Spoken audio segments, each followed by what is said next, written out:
who are going to really apply what I shared with them and get the results that they want to see.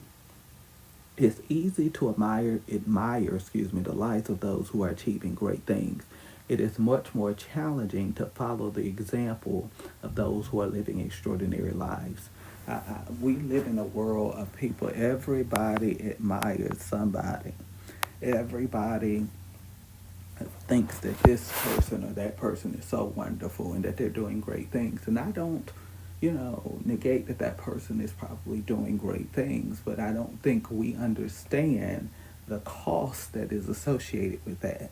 And so, we want people to be the best in the world at what they do, but we want to be mediocre and we want to get the same accolades and the same achievements, and it just doesn't work that way. By the way, we're in our series, Winning Strategies for an Overcoming Life, Part 2. Let me get that in before I get down this path, and I forget to say that. The reason admiration is so easy is because it does not require any effort. That's why we like to admire people, because it does not require any effort to admire a person. And I watch people all the time. I watch the fascination. I watch the what's the word I'm looking for? Watch the enthrallment that happens, but I'm looking for it to move from this fascination to full out buy-in so that you can become the best at who you were created to be. And most people won't do that. And it's one of the reasons that we stay in that admiration state, because it doesn't require any effort.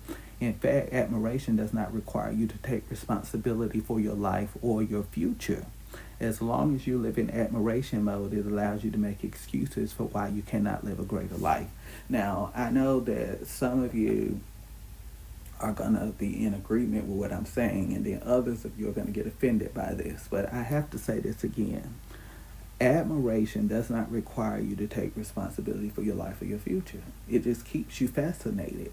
But at some point, you have to move from fascination or even admiration for this person, and you got to take action. And I've learned that there's a big difference between admiration and respect.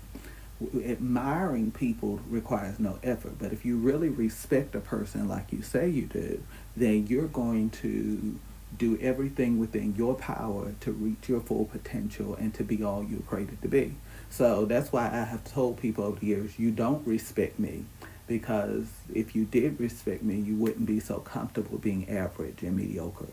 I said the people that really respect me, they respect what I say, they respect how I live, and they put the principles that I share with them into motion, and they get manifestation in their lives. They don't come to me saying, oh, this doesn't work, or I can't do this or can't do that, because they know that doesn't work in my world. I don't speak in restrictive terminologies. I speak in prophetic potentialities.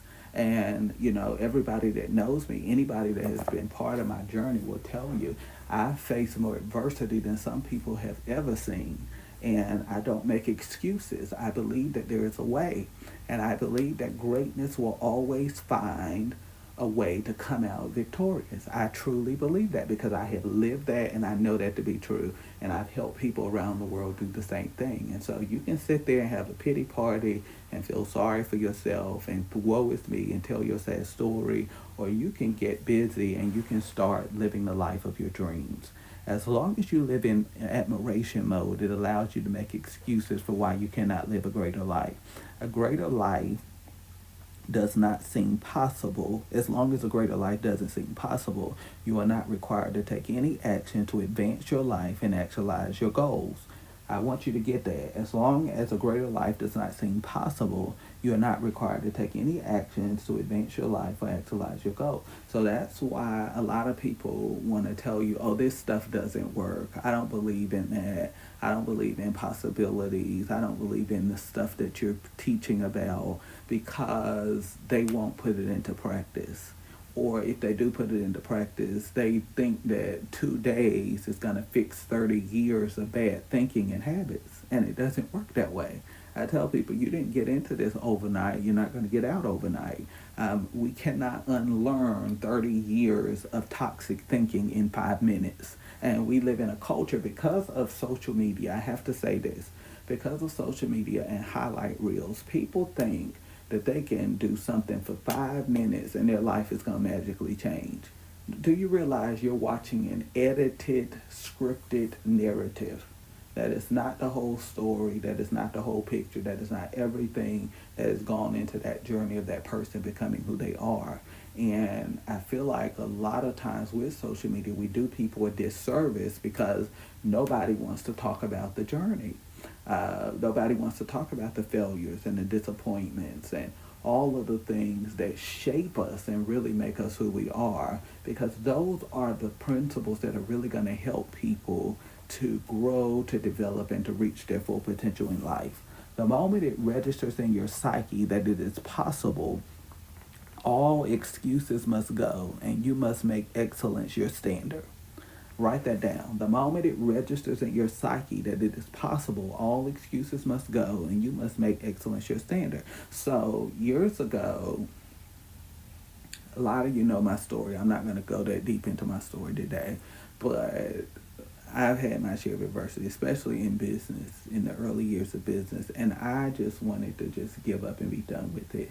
But I remember a conversation with a great mentor of mine, and as that mentor began to talk to me, I realized that it was time to let go of all of and in my case, it wasn't necessarily excuses. It was time to let go of all of the thinking that did not align with the life that I wanted to create. And as I began to let go of that thinking, the standard of excellence began to rise and my results began to rise to that standard, and it changed everything for me.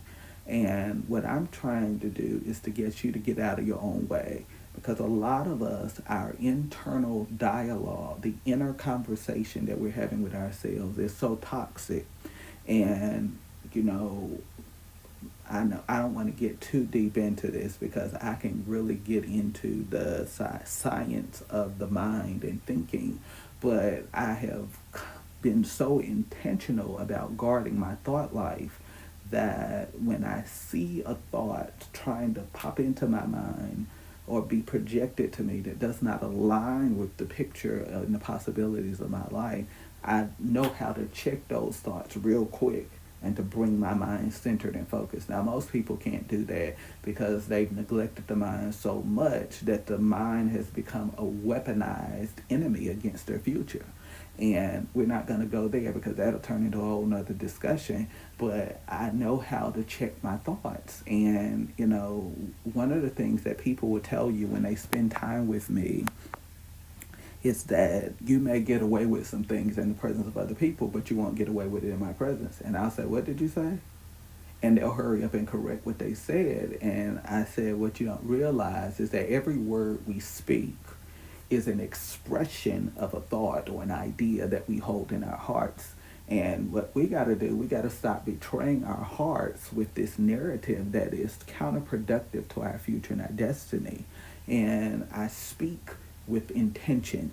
I don't release capricious words out of my mouth that I don't want to see manifest in my life. And I'm not going to allow you to get into my space and to speak words that are not in alignment with the world that I've created for myself.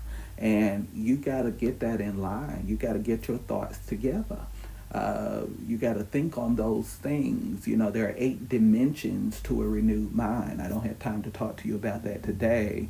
But get my book, Upgrade Your Mind. It's not in that book, but I start to excavate it in that book about the power of renewing your mind and transforming the way you think. But you got to get a hold of your thoughts. I can catch my mind real quick. I say, that's not in alignment. Where is that coming from?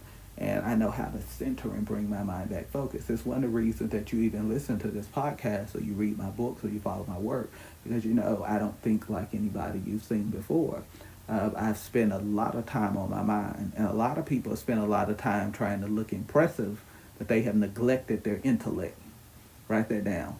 A lot of people spend a lot of time and energy trying to impress people, but they have spent very little time on their intellect. And I've spent great time. I've spent decades developing my thinking so that I could become the person that I am today. I can't stay there. Do you really want to go to the next level in your life? Then you have to stop finding